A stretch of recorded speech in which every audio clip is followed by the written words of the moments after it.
righty then. Can everybody hear me? All right, cool. Welcome everyone to our seventh beer tasting event. My name is Kurt Weiss.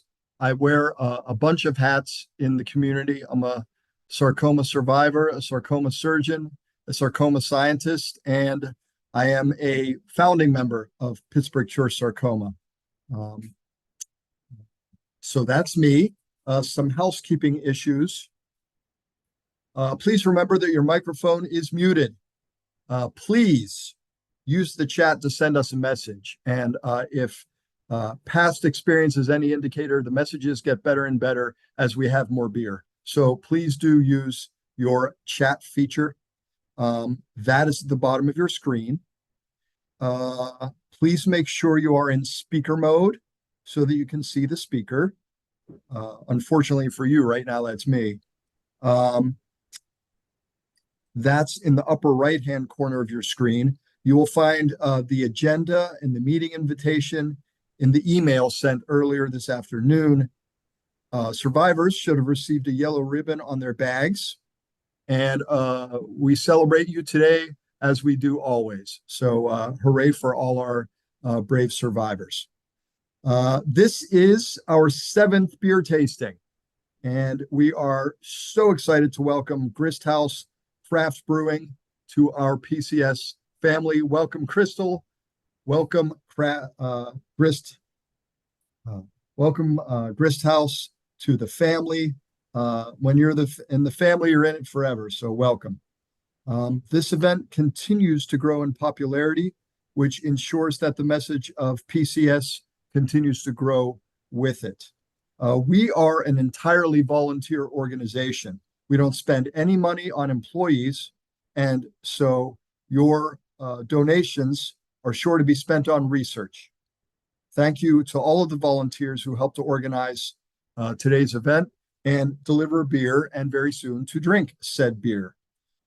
This is our 5th anniversary of going out on our own and becoming an independent 501c3. It doesn't seem like 5 years ago that COVID was just getting revved up and we said we should strike out on our own. It seemed certainly brave, perhaps foolish, but it's gone really well.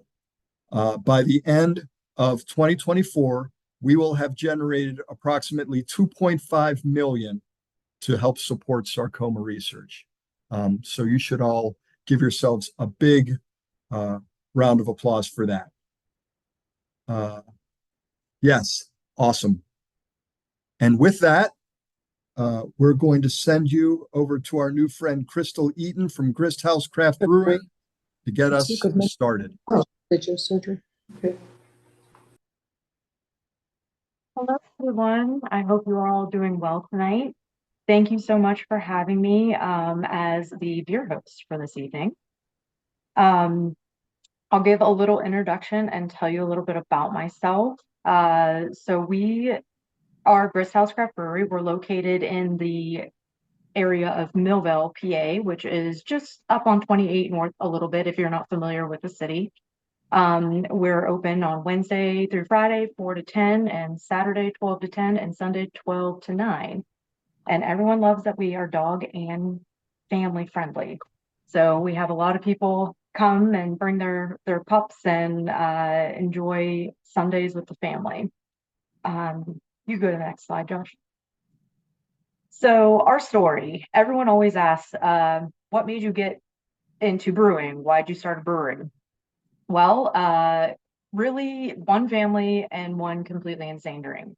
We were, my brother and sister-in-law were visiting one sunny day, and we're sitting outside, and my husband and brother say, "Hey, Colleen and Crystal, will you come in? And we have an idea." And we all sit down. We're like, "Hey, what are you guys thinking?" They're like, "Well, thinking and talking, and we don't really want to work our jobs anymore. Do you guys want to start a microbrewery?" We can't be sitting there and we kind of and the dog's like, so looked at each other, and Colleen and I did, and we just said, yeah, why not? So that's how we got started. We've been homebrewing together for a couple of years, and our first beer was actually our Camp Slap Red, which is not featured tonight. But that was a beer that won us an award up in Erie, which kind of set everything in motion. And we're very dedicated to our beers and making sure that we have the best quality of craft beer for people of Western Pennsylvania. And 10 years has now gone by very quickly. We just had our 10-year anniversary in May, so we're very excited for the next 10 years to come. Next slide. So we will get to the tasting of beer, but first, a lot of people always ask, is there a way to taste beer? Well, there is. It's not so dissimilar from tasting wine. The first thing you usually want to do is after you pour the beer into your glass, you typically want to gently swirl the beer under your nose. This will release a little bit of the CO2, which will carry the aroma into your nose and olfactory system, so you can kind of get the smell of what this beer is and start to kind of determine maybe what it tastes like. The second is to do a drive-by. So if you have your Pittsburgh Sarcoma glass, which is what I'll be using tonight to taste most of the beers, you'll kind of just waft it under your nose, take in a deep breath, and then a couple of short sniffs. And this will really open up that olfactory system to allow you to smell the beer even better. And then after you do that, you want to take a sip of the beer and enough to kind of coat your tongue, and you can gently swirl it around. This way it hits all of the sensory areas inside of your mouth, so then you can get a really good taste for the beer. When a big thing with tasting beer is BJCP. If no one knows what that is the beer judging competition. And we often send our beers to these huge festivals so we can get awards for them. We haven't done it recently, but we did win a GABF award a few years ago, and one of our beers won the Honey Board award as well. So when you're tasting the beer, you want to look for your aroma, check your appearance, then go for your flavor, think about the mouthfeel, and then your overall impression of the beer. And did you like it? Some people just don't like certain styles, and you got to remember that your taste is different for everybody. Something that somebody doesn't mean you're right or wrong. It is very subjective. Next slide. Okay, so now we'll get into the House Fest beer. What you can expect from this beer is a honey and a slight toastiness. The flavor will typically match the aroma with an impression of malty sweetness, but the beer will finish with a crisp, keeping the beer quite drinkable for its rich flavor. So the style of this beer is a fest beer. It's a German style beer. I kind of put the BJCP overall impression of what a fest beer is. So typically they're clean, pale. Not done yet. They can be a strong malty flavor with a very light hop characteristic. So you can see the appearance. Oop, my screen, it's looking a little blurry because it's not focusing on it. There we go. It is clean, and if you get a drink of it, it is very crisp, and it also leaves a little bit of the carbonation kind of dances on your tongue. At least it does to me. And I think it is quite refreshing, and it's great to have this time of year when we're transitioning from the warmer season into kind of the cooler weather. The ABV is 5.6%, so this is on the lighter side ABV. And I love food, so every time I'm out to eat, I always like to pair beer with whatever I'm drinking or with whatever I'm eating. So this beer really goes well with pierogies, chili dogs, your bratwurst, your schnitzel. Think a lot of German foods, Eastern European foods, pretzels, and that's just scratching the surface. And that is our House Fest beer. I know we'll have time for questions a little bit later, but please just put them in the chat, and I'll be able to answer them as we go along. Back to you, Dr. Weiss. Crystal, that is an awfully strong start. This is delicious. Thank you. Thank you for taking us through that. Now I'm going to attempt to share my screen.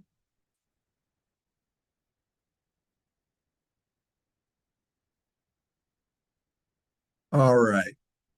Okay, looks like everybody can see that. So Dr. Goodman asked me to give an update on the MOTOR, which is the Musculoskeletal Oncology Tumor Registry and Tissue Bank. So let me move along and do that because we got some more beers to drink. Okay. All right.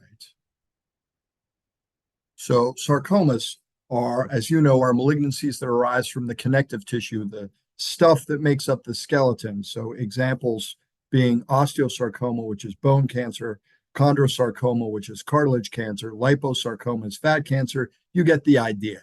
There are over 75 distinct histologic subtypes of sarcoma. But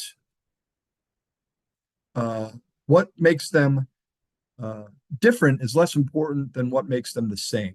The thing that makes cancer cancer is that it doesn't want to stay put. It wants to go to other parts of your body and cause trouble. And where sarcomas typically want to go are the lungs. Now, there are sarcomas that can and do go to other places in the body, but for the most part, when we talk about sarcoma metastasis, we're talking about the lungs. All right. So, when diseases are unusual and extremely diverse, that makes them really, really difficult to study because it's hard to develop any meaningful numbers to hang your hat on. And there is a huge lack of patient-derived tissues that can be used as the raw materials for sarcoma research. Okay, having a little difficulty advancing. Okay, so in 2012, we started this MOTOR, the Tumor Registry and Tissue Bank, which enables us to collect data and patient tissues that we can use for clinical and basic science research. Now, you guys just bear with me for 1 second. I'm going to try this again because I think I can do a better job. I apologize for the technical difficulties. You know, it's hysterical to me that after 3 years of doing this, we are still struggling with all these Zoom meetings and things. Okay. Let me give that a go again. Okay. So we can share these data with, oh, everybody's seeing this? Okay, super. It looks good, Ben? Okay.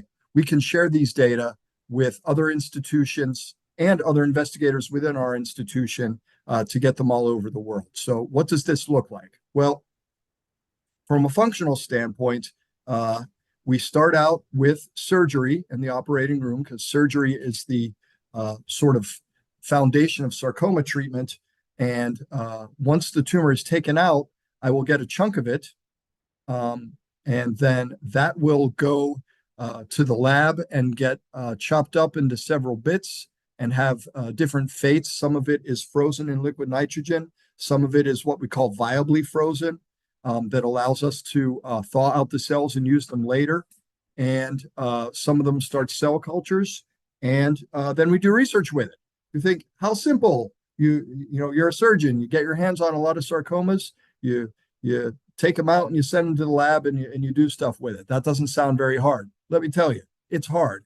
And when Dr. Goodman and I started this in 2012, we made just about every mistake you can possibly make. So what do we have right now? Well, from those very humble beginnings, we have about 15,000 individual patient samples on over 40 distinct histologic subtypes, which, as far as I can tell, makes us the second largest sarcoma repository on the continent of North America. I could be wrong out of that, but we're pretty big. Wanted to say a few words about the history of PCS. Started in 2010 in the winter with 12 sarcoma patients, family members, myself, and another doctor named Hussein Talbi. We originally started out with the Sarcoma Foundation of America, but we became our own 501c3. That's a typo. That was 2019. And where, as I said earlier, we have donated about $2.5 million for sarcoma research and advocacy. What you might not know about is that there's another group called the Pittsburgh Sarcoma Research Collaborative, or PSARC, which started out in 2017 with 5 core members, which included myself, Kelly Bailey, and Missy Burgess. And you might be looked after by one of us. And from 5 members, we've now increased that tenfold. And our motto is bringing together Pittsburgh's sarcoma experts, because we thought that it was smarter to work together than to work separately. And so far, that looks like it was the right call. So here is a photograph from the 2023 race. And last year at the Connective Tissue Oncology Society meeting, which is kind of the big meeting for sarcoma on planet Earth, we had 11 delegates from Pittsburgh, which has never, ever happened before. It was extremely exciting. And most of us, I even think all of us, had a poster or a podium presentation or were involved with the meeting in some way. Okay, Weiss, well, that's nice, but what is the motor really doing? What are you really doing to facilitate sarcoma research with this very large tool? Well, I'll give you some concrete examples. The very first time we used motor samples in a paper was 10 years ago in 2014. My lab resident, Nick Greco, who's now at Ohio State, he's an arthroplasty surgeon, did a small study for us. And since then, 21 peer-reviewed papers have used motor samples. So here we can see publications by year. You can see very clearly 2020, COVID, not very kind to us. But since then, we've rebounded pretty good, and we're on pace to have our best year yet. Right now, we have 23 MTAs, which is a material transfer agreement, which is basically an agreement between our university and another university so that we can share things, and data use agreements. We have 8 internal collaborators, 11 external collaborators, and 4 commercial entities. And that list is growing all the time. In fact, this just happened, and it's really exciting. There's a dude named Bill Laframboise who used to be at Shadyside and now is across town at AHN.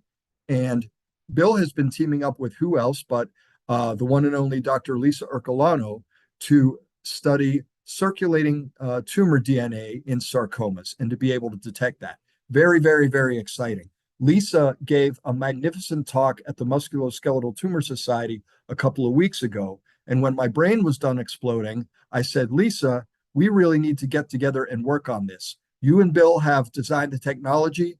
We have the samples. Let's put the chocolate together with the peanut butter and see what we can do. So that's just an example of something that we're doing and that the motor enables us to do that not many people can. So let's drill down into some collaborations.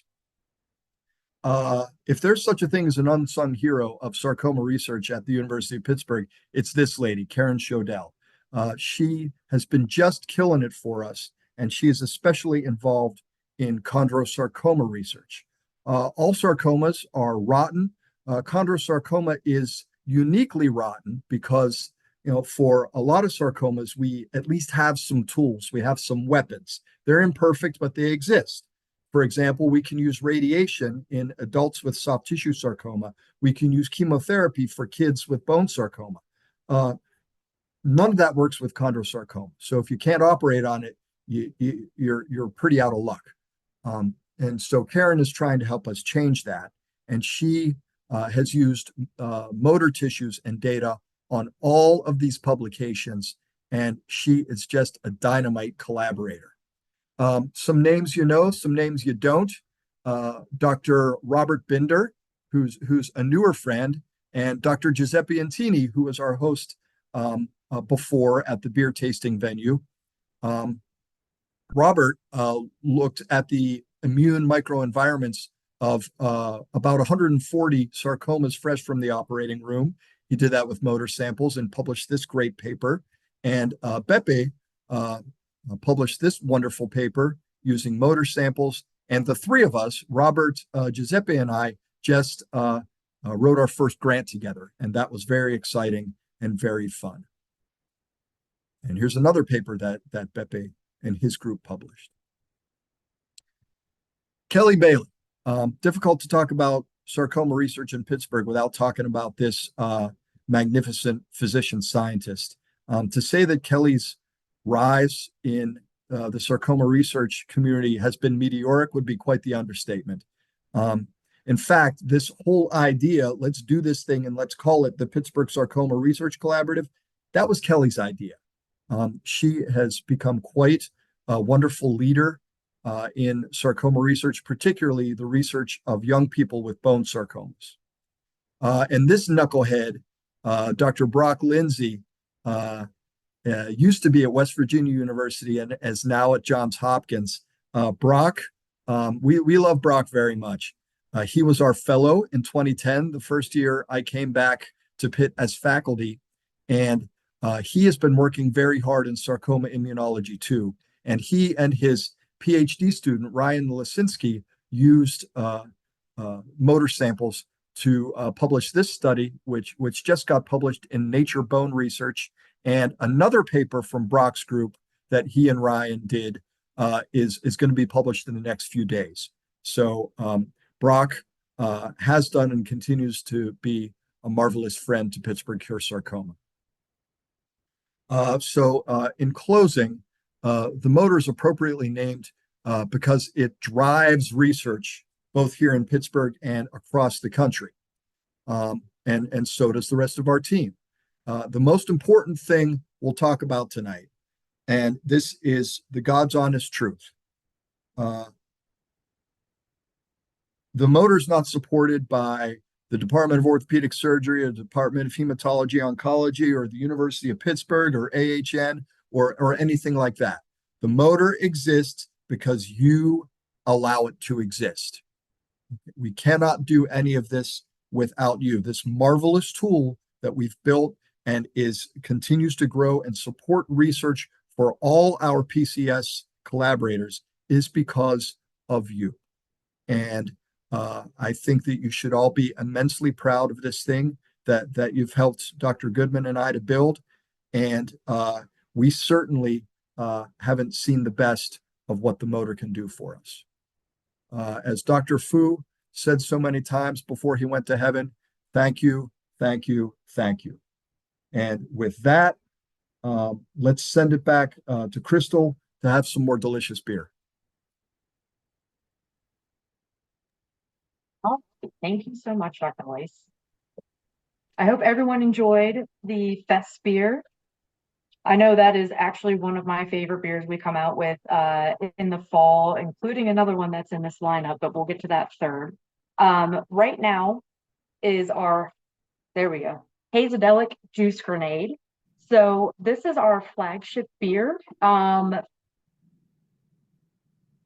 Excuse me one moment. My little child is right here. I apologize.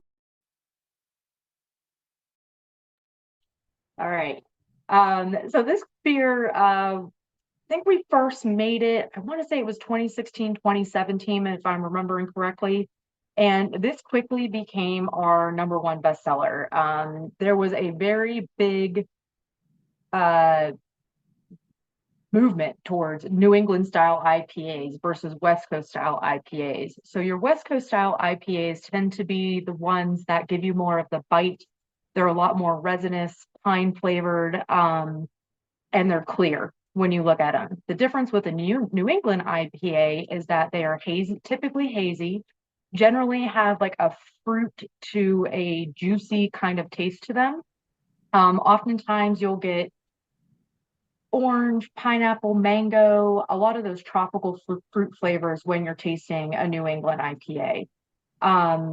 Our beer is super hazy and it definitely explodes in your mouth with a lot of orange and mango. It finishes very smooth, inviting a very pleasant bitterness on the back end, and it makes you ready to want to pull the pin on your next pint. The funny thing is that we made up that line because on the label of this can used to be a funny kind of comical like juice grenade. It was not the best label, but once this became our flagship beer, we kind of wanted to give a little salute to Pittsburgh, which is why there is now the bridge on it with the psychedelic background. People ask me, how do you guys come up with your artwork? Well, we have somebody in-house that does it for us, which is really nice. They send out about 100 emails. And eventually we land on a name and a design. Sometimes somebody has an idea and we take it and run with it. And other times we are scrambling to the last second before we have to submit that label to the TTB to get it approved before we're making it. But it is a really fun process, and thinking of names is really fun going back and forth between everybody. Now your American IPA, this is an intense fruit flavor. This is what your overall impression typically is of a New England style IPA. It has a pretty soft body, a very smooth mouthfeel. It's often opaque with substantial haze. Less perceived bitterness than your traditional IPAs, but it's still pretty hop forward. This is 6.4% in your ABV. And a lot of the food pairings for IPAs tend to like to pair them with higher fat content foods because the bitterness in your IPAs tends to cut through those, cut through the fats, through really strong flavors. So then when you go to take another bite of food, it's like you're tasting that food all over again. So I typically will enjoy a New England with burgers, fried chicken, even Pittsburgh style sandwiches, and they actually can pair very well with desserts. Oftentimes, lemony type desserts I typically enjoy, or other citrus forward desserts. So do your drive-by and you're set. What, lol? And now back to you, Dr. Weiss. And we will be now heading to a survivor's story video.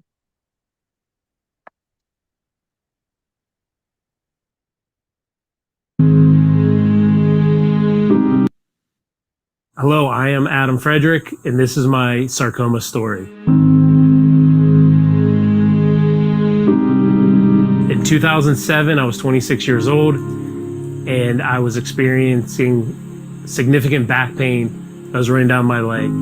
I was a former college football player. When I originally went to my doctor, they said that is part of playing college football and the back pains that I was experiencing from it. However, 6 months later, it was still bothering me. So as I went back and they ran more tests, I found out that I had Ewing sarcoma. I had no idea what that was. I had no idea the severity of it. But as I started through the process at UPMC, the doctors were fantastic in laying out how to approach it.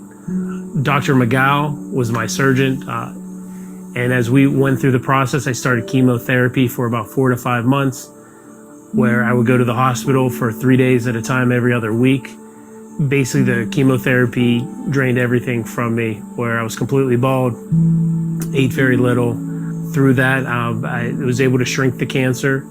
And then in November 16th, 2007, Dr. McGow had the surgery.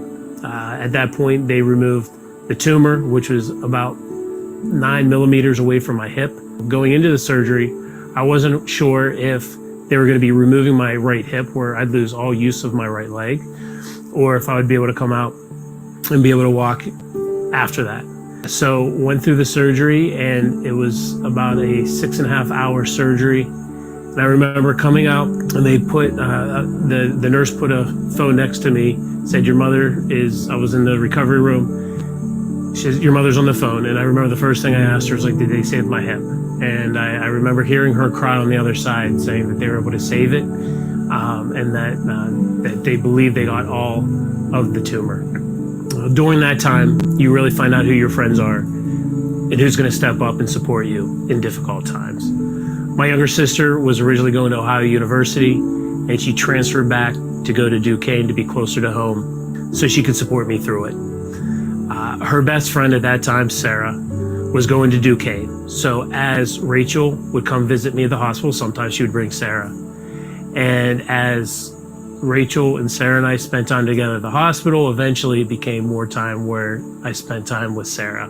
So it wasn't the ideal place to start a relationship at the Hillman Center, but she was extremely supportive as I went through all my treatments, all the ups and downs through my surgery. And as I fought through, she was there with me through every part of that. If she could be there for me during that time, who knows what we could go through together. 2 years later, we ended up getting married. Dr. McGow was in attendance and saw me walking down the aisle after giving me that surgery.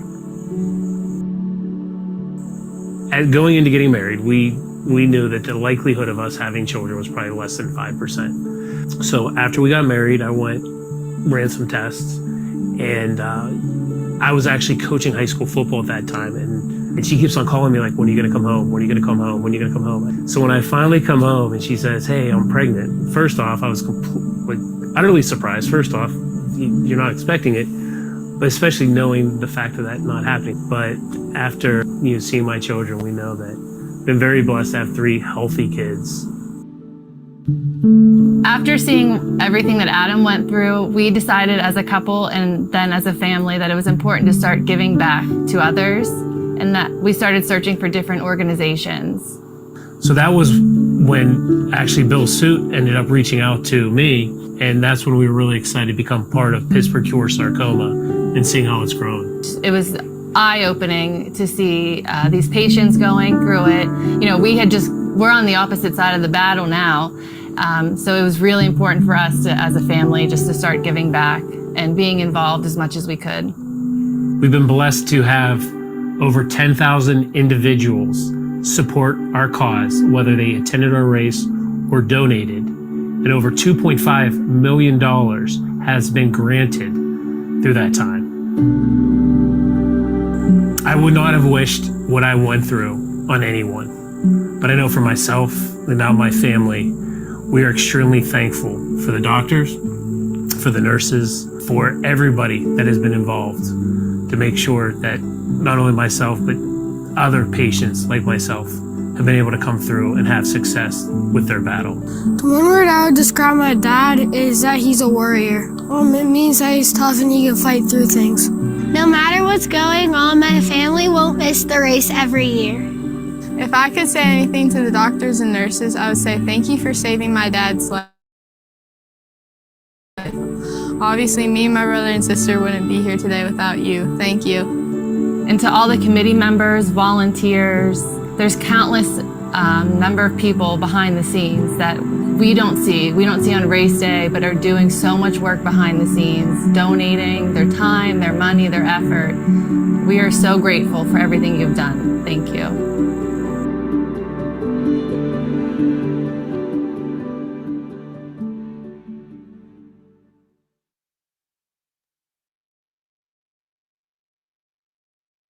Adam, that was extraordinary. As somebody who looks after sarcoma patients, we don't celebrate the victories as much as we should. And goodness gracious, to see you and what you and Sarah have gone through together and your beautiful kids, it's for guys like me and Ben and the other sarcoma physicians. It's like, okay, this is why we this is why we put up with getting kicked around a lot, and this is why we do this, is so we can have outcomes like yours. How old are the kids now? Grace is 13, Ella is 10, and Cub will be 9 in 2 weeks. So, Goodness gracious. Well, hats off to you, Adam, and you too, Sarah, for being so supportive to Adam all this time, and squeeze those kids for us. We love them, and we love you. Thank you. we're grateful for everything you guys do. Thank you. All right. So if I speak anymore, I'm going to start embarrassing myself because I'm quite emotional right now. Let's turn it back to Crystal for our next beer. Thank you very much. That was a beautiful story. Thank you so much for sharing it with us. It does took me back to my roots. I am a nurse by trade. I did work at the Hillman Cancer Center in the research department, and that was my favorite part, was listening to my patients and listening to their stories. So thank you so much. That was very, Dr. Weiss, you're saying you're getting emotional. I'm going to get emotional as well. Um, Thank you. So on to our third beer. This is actually my personal favorite, I think, of all of the beers that we make. It is a black IPA called Hops of Darkness. The black IPA, it carries notes of hop resin, spice, and chocolate in its nose. It's followed up with flavors of roasted malts and subtle hints of citrus. And it finishes with a bitterness and makes this IPA a perfect companion for all of your cold weather activities, which it truly does. It literally will kind of warm you up from the inside out. The style of this beer is a black IPA.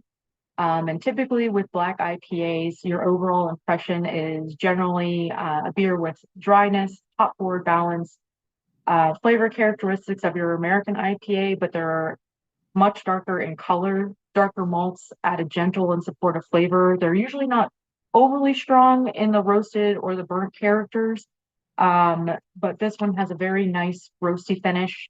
And it kind of leaves the back of your tongue with that kind of drying sensation, but you still want to keep taking another sip.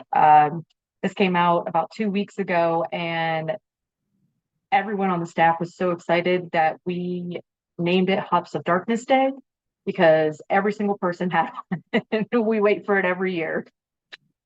Some beers we only tend to make about once a year, just because we are kind of small. We have a 15-barrel brew system, but 30-barrel fermenters and some 15-barrel fermenters. So we brew about 2 to 3 times a week. We package about 2 to 3 beers a week. And also we do make seltzer and cider as well. We'll actually be packaging our cider next week and our seltzer the week following that. They've kind of become fan favorites as well, and it's nice to give other options to people who don't necessarily like beer, because not everybody does. Or if you have a gluten intolerance or an allergy, we do offer the cider, seltzer, wine available, and we do make in-house cocktails and mocktails as well, as for anyone who may be non-alcoholic with the mocktails. Food pairings with this type of beer, I love it with barbecue, a really good pumpkin curry, anything that has a little bit of sweetness to it. This sweetness, and leave you with a fresh palate every time you taste it. And then creme brulee. It's probably one of my favorite desserts. That caramelized sugar on top with that the creamy filling of the dessert would blend very nicely with the black IPA. So I hope you enjoy it. And now for an update from Dr. Goodman, president of the PCS board. Good evening, everyone. I hope you're enjoying the event as much as I am. I'd like to thank Crystal and Kurt and Adam and Sarah Frederick and family for all that they've done. Behind the scenes, I'd like to thank Dora Wisniewski, Josh Plasmeyer, and Rod Rothis, who helped pull all of this together. The board is happy to report a very successful race this past June. We have raised nearly $400,000 from that event. All of this will go to support sarcoma research. We had 1,442 people sign up to run at the event, and well over 2,000 people at North Park for the event, despite temperatures in the 90s and humidities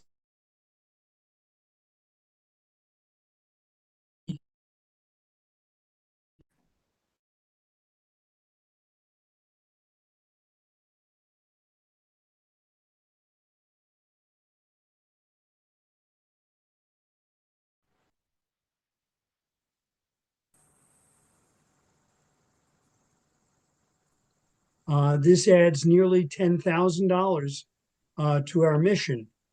Our thanks to the Plasmeyer family for the glasses that we're using, to the Rothfuss family for the goldfish, and the Kilroy family for the pretzels that are pairing with these beers.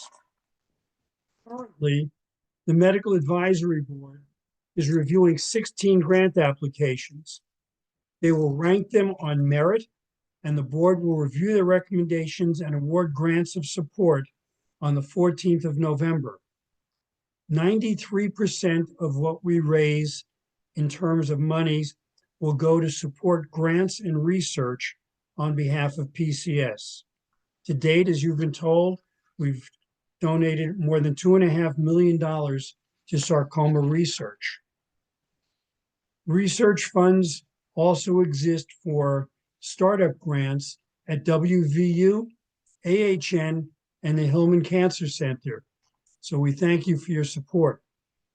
Just as a note, Western Edge Seafood is holding a Let's Squash Sarcoma fish fry at its North Hills location on Perry Highway on the 26th of October from 12 to 7. The proceeds from this event will benefit PCS. Also, and most important, mark your calendars for the 21st of June, 2025 for our 5K run, 1K walk, once again at the Boathouse at North Park. Now, back to Crystal and the more important, beer tasting. Thank you.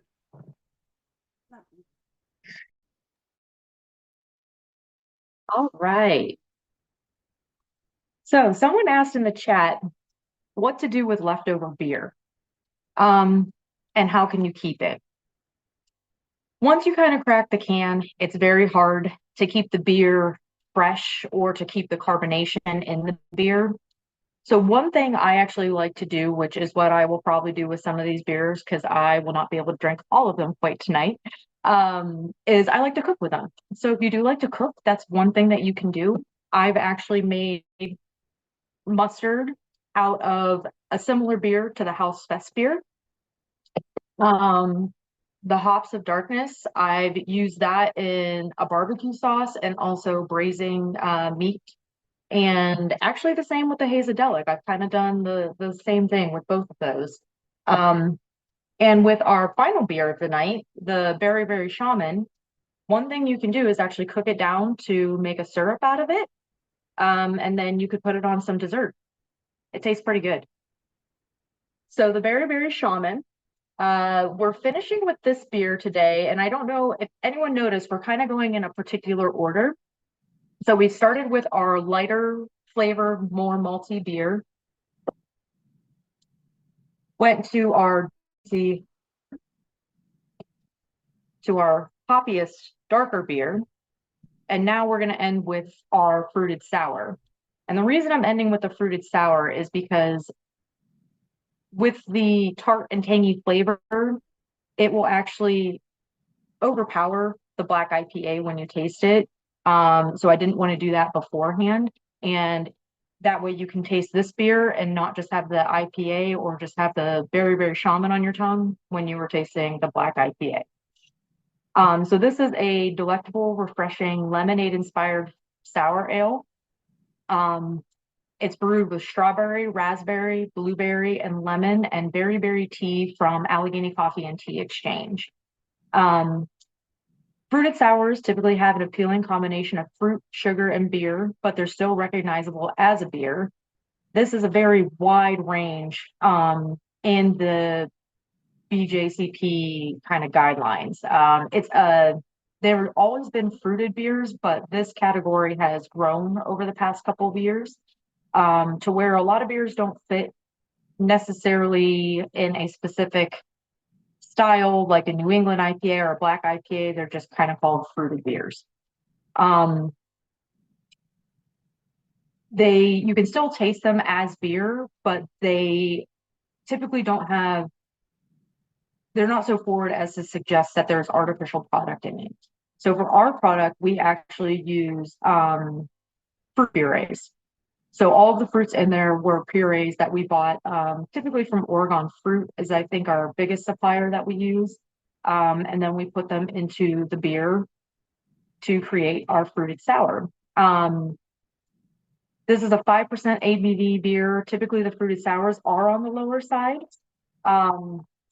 Food pairings that you might do with this beer, they go wonderful with very light, delicate dishes, strawberry or pear walnut salad with balsamic vinaigrette, and actually spicy foods, because the sour taste and the fruit on the beer is going to kind of cleanse your palate each time you eat that food. Dark chocolate with all of your strawberry, your raspberry flavors, and just plain old vanilla ice cream. It tastes quite nice with it. And yeah, see, look, I put a little tip in there, reduce the beer in a saucepan to make it syrup. So that is our fruited sour beer. And I hope that you have enjoyed all of the beers tonight. And I hope that you come to see us. If you want to join our newsletter at all, you can visit our website to sign up for our newsletter. We have another location actually in Butler at 7995 Pittsburgh Road. It's at the Beer Crib with the Freedom Farm Fork to Kitchen. If you haven't been there, you need to check it out. Their food is wonderful. They have a very awesome environment. We had just got asked to come in and bring our beer. So we partnered with them and they do the food and we do the beer, and it's kind of a very merry partnership. We are open earlier there because of the food, 11 a.m. And then we typically close around 10 p.m. and then on Sunday at 8. And then somebody asked me in the chat, is there a plan for Collier, the Nike site? Yes, it's coming, I promise. Right now, they actually have done our brewery floors. We have all of our tanks set. The steam boiler is ready. So we are really focusing on getting up our production before we open the tap room there, but we're anticipating the tap room to be open by summertime. My fingers are crossed. We will have food there. And it is a ginormous building that is going to need a lot of love before we can open. So they're working on it now, and hopefully everything will be done by then, and we'll be out there hopefully brewing by January. And then another location we have coming up and running is Grist House Saxonburg with Pocha. And that should be up and running in the spring of 2025. It'll be connected to Sprinkles Market in Saxonburg if you're in that area. And if you have not gone to Pocha when they were open over the summer, check it out. Our friend K1 is the chef there, the owner. She makes absolutely delightful Korean food. I wish I could eat some of her food right now because it is so good and it pairs well with all of our beers. Next slide. And lastly, thank you so much to PCS for having me tonight, having us. We were so excited to be asked to be the beer vendor for this event, especially myself, because I really love doing this and it helps me to connect back to my nursing roots. So thank you very much for having me tonight. I will be happy to answer any questions, and I do apologize to the person who asked me about the IBUs, but as far as I know, we don't test for them. We get asked that a lot, but I can give you the generalized range for all of the beers. And if you're ever interested in learning about more of the style guides, the BJCP has a website for their 2021 style guides on kind of how you would perceive in tasting certain styles. The Homebrewers Association is always a good resource, and the Siebel Institute of Technology has awesome YouTubes. And they also have wonderful YouTubes for off flavors if you're ever interested in learning more about what flavors you should and should not be tasting in beer. So thank you very much, everybody, and keep up all of the wonderful work. Thank you. No, thank you, Crystal. Thanks to everybody who joined us here tonight. Crystal, you are our people. Thank you. Thank Grist House craft brewery. So hey, you guys, if you like what you had tonight, and I don't know how you couldn't, check them out in Millvale and in Butler. They're doing some terrific stuff. Much like the motor, their trajectory is on an upward slope, and hopefully we can continue to partner with you and Grist House, Crystal. Dr. Goodman already we would love mentioned that. it, but it deserves repeating. Big thank yous to the Rothis family, to the Plasmeyer family, to the Kilroy family for helping to supply the glasses and the snacks tonight. Now, some of you who are new to this event might be wondering how you can help us to continue to fight sarcoma. Well, if you're a survivor, if you've lost a loved one or just support the cause, go ahead and create a team or join a team and participate in our run walk on June 21st at the North Park Boathouse. Etch it on your calendar. Invite your family and friends. It's a great time, and there's always room for more. Stay in touch, follow us on social media, and thank you for a terrific 5 years as our own independent 501c3. Let's all keep up the good work and cure sarcoma, and have a great night, everybody.